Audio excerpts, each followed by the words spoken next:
आज का जो पाठ है प्रभुपाद लीलामृत का, इसमें ये बात आई है कि प्रभुपाद कर्म के बल से पैदा नहीं हुए थे।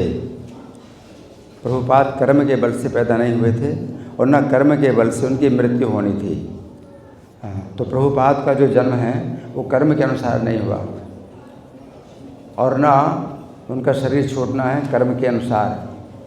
तो सब प्राणी जितने भी हैं भौतिक जगत के, कर्म के अनुसार ही वो पैदा होते हैं, अपने कर्म के अनुसार पैदा होते हैं, वो कर्म के अनुसार मरते हैं। कर्म ना जायते जंतुर कर्म न विलीयते। तो सब प्राणी कर्म से ही पैदा होते हैं, उनका अपना बस नहीं होता कि वो कैसे पैदा होंगे, कहाँ पैदा होंगे। उनका कर्म उनको जो है जन्म देने के लिए विवश करता है। प्रभुपाद का जो जन्म है और कर्म है वो दिव्य है। जैसे भगवान कृष्ण कहते हैं जन्म कर्म च मे दिव्यम, मेरे जन्म और कर्म दिव्य हैं। तो इसी प्रकार से प्रभुपाद का भी जो है जन्म और कर्म दिव्य है। चैतन्य मंगल में भी बताया गया है, भगवान चैतन्य भविष्यवाणी करते हैं कि यदि पापी धर्म छाड़ी दूर देश जाए, मोर सेनापति भक्त जाई बेतथाय। कि चैतन्य महाप्रभु ने भारत में उस समय जब प्रचार किया था तो पूरे भारतवर्ष को जो है कर दिया था, प्रचार कर दिया था, लेकिन भारत के बाहर नहीं प्रचार किया था। लेकिन चैतन्य महाप्रभु ने भविष्यवाणी की कि आगे चल करके कुछ ऐसे भी पापी होंगे जो भारतवर्ष को छोड़ करके दूर देश में जाएंगे और धर्म को छोड़ करके दूर देश में जाएंगे।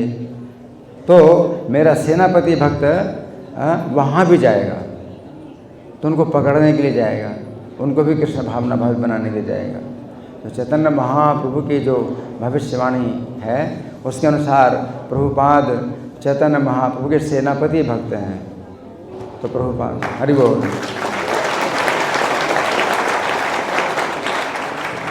तो जैसे भगवान चैतन्य का जन्म कर्म के अनुसार नहीं हुआ, अपनी इच्छा के अनुसार स्वतः भगवान जो है जन्म लेते अपनी इच्छा के अनुसार चैतन्य महाप्रभु। उसी प्रकार से उनका जो सेनापति भक्त है तो वो भी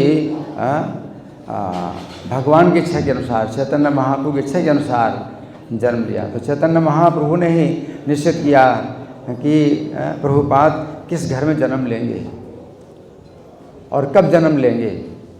और ये चैतन्य महाप्रभु ने निश्चित किया कि कितनी आयु में वे जो है भारत छोड़ेंगे, विदेश जाएंगे। तो उनकी जन्म कुंडली में लिखा हुआ था कि 70 वर्ष की आयु में ये बालक समुद्र पार जाएगा और एक ऐसा घर बनाएगा जिसमें पूरी दुनिया रह सकती है। तो ये जो है ये प्रभुपाद की जन्म कुंडली में लिखा हुआ था। 108 मंदिर बनाएगा ये बालक, 108 मंदिर बनाएगा पूरी दुनिया में।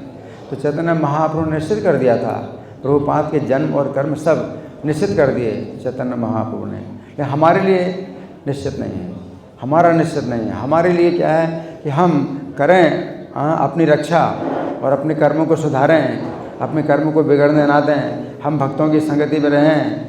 तो ये हमारी जो है चिंता है। प्रभुपाद हैं चूँकि आध्यात्मिक जगत से आए हुए थे, तो कभी कभी कहा जाता है कि वो आध्यात्मिक जगत के राजदूत थे, है ना। तो उन्होंने आध्यात्मिक जगत का संदेश दिया। तो प्रभुपाद का जो संदेश था इतना शक्तिशाली था कि विदेशों में भी प्रभुपाद गए हैं और बिल्कुल निर्भीकता से प्रभुपाद ने जो है उनकी निंदा की, उनके सिद्धांतों की निंदा की। तुम लोगों का जीवन कुत्ते बिल्लियों के समान है। ऐसा शक्तिशाली जो है एक संत आज तक नहीं हुआ कि विदेशों में जाए और इतना शक्तिशाली जो है वो प्रचार करे। तो प्रभुपाद चूँकि भगवान की शक्ति से समन्वित थे, भगवान की शक्ति लेकर के आए थे, वैकुंठ से आए थे। तो वैकुंठ पुरुष ही जो है ऐसा शक्तिशाली प्रचार कर सकता है जैसा प्रभुपाद ने किया। जब प्रभुपाद लंदन में गए तो लंदन में वहाँ प्रभुपाद से पूछा गया कि प्रभुपाद आपको कैसा लगा। संवाददाताओं ने पूछा कि आपको कैसा लगा लंदन। तो प्रभुपाद ने कहा कि लंदन नरक है, लंदन नरक है। तो ये भी जो है मतलब एक पहली बार एक साधु ने लंदन में जाकर के लंदन को नरक कहा। और समाचार पत्र में बड़े बड़े अक्षरों में फ्रंट पेज में छपा कि स्वामी सेज लंदन इज हेल। जब गांधी जी गए लंदन, उनसे पूछा, गांधी जी से पूछा कि गांधी जी आपको लंदन कैसा लगा? तो गांधी जी ने कहा कि अच्छा लगा लंदन, और मैं चाहता हूं कि प्रत्येक भारतीय को इसी प्रकार की सुविधाएं मिलें जीवन की जैसे लंदन में है।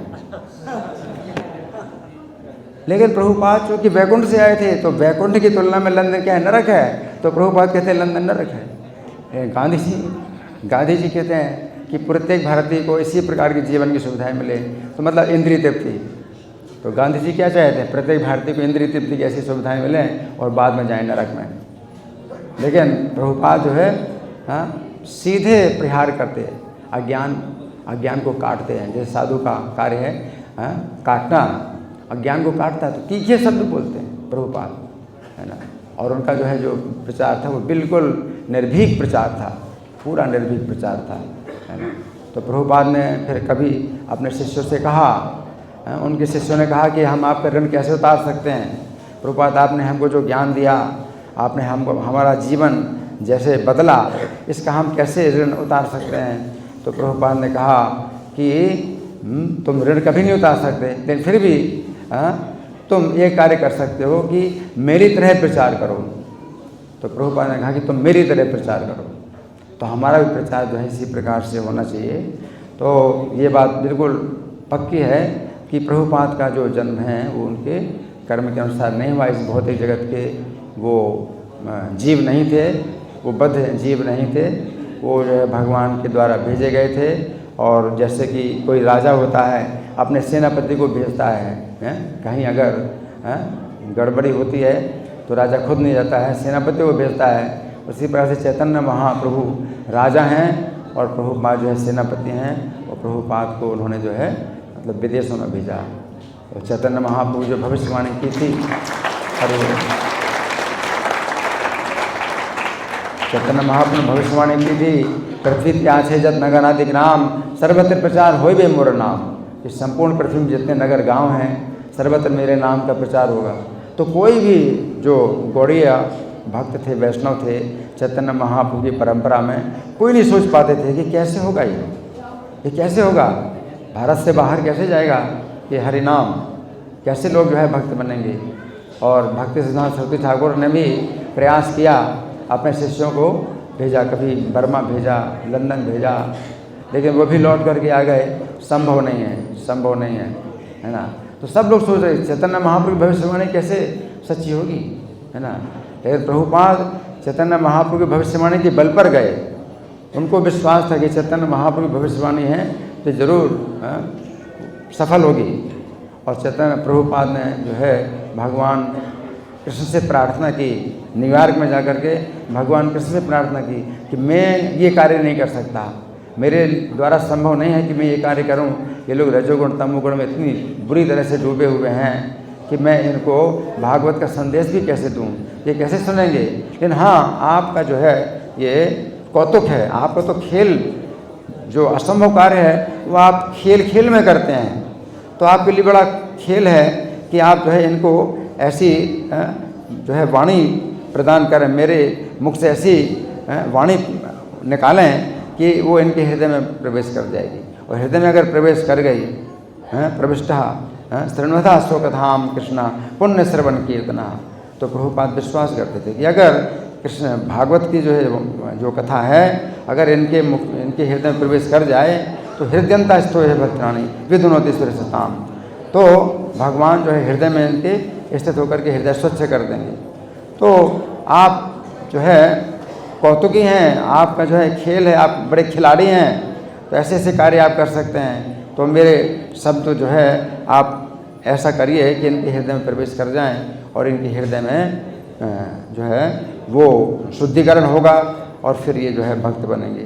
तो प्रभुपाद ने बड़ी तीव्र पुकार की थी, बड़ी तीव्र प्रार्थना की थी कृष्ण से कि आप जो है ऐसा करिए, मेरे शब्दों को इतना शक्तिशाली बनाइए कि इनके हृदय में प्रवेश कर जाएं। और प्रभुपाद जो है प्रभुपाद को वो शब्द मिल गए, भगवान कृष्ण के द्वारा वो शब्द मिल गए कि प्रभुपाद ऐसा बोल सके। तो 1986 में मैं चौड़ी बाज़ार में गया था। तो एक दुकान, पेपर सिंडिकेट एक दुकान है, लाइफ हेम्बर की दुकान थी, कागज़ की दुकान थी। तो उस दुकान में जब मैं बैठा था तो एक सज्जन वहाँ पर आए, तो बोले कि आप इस्कॉन के भक्त हैं? मैंने कहा हाँ, मैं इस्कॉन का भक्त हूँ। तो बोले कि आपके प्रभुपाद ने जब रामलीला मैदान में, रामलीला ग्राउंड में प्रवचन दिया था, तो स्टेज में वो बैठे प्रवचन दे रहे थे और मैंने श्री कृष्ण को देखा प्रभुपाद के पीछे खड़े हैं।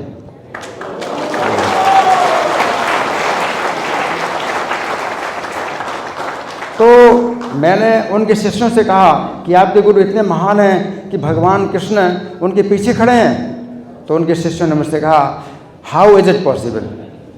उनके शिष्यों ने कहा ये कैसे संभव है। तब मैं समझा कि उनके शिष्य नहीं देख रहे हैं भगवान कृष्ण को। तो मैंने कहा कि आप कैसे भगवान कृष्ण को देख पाए प्रभुपाद के पीछे। बोले मैं रोज़ नारायण कवच का पाठ करता हूँ, मैं नारायण कवच का पाठ करता हूँ रोज़, तो इसके बल पर जो है मैं देख पाया कि भगवान कृष्ण प्रभुपाद के पीछे खड़े हैं।